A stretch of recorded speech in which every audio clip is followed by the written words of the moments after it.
रामकृष्ण हरी. श्री तुकाराम महाराज गाथा भाष्य अभंग 497.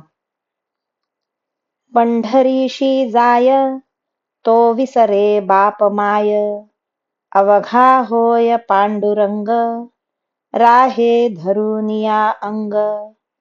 न लगे धन मान देह भावे उदासीन, तुका म्हणे मळ नासी तात्काळ ते स्थळ.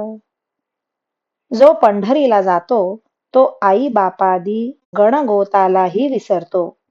त्याला सर्व जग पांडुरंगच होते आणि तोही पांडुरंगाचे लक्ष स्वरूप धारण करून ब्रह्मरूपाने या जगात राहतो. त्याला धनमानाची गरज राहत नाही.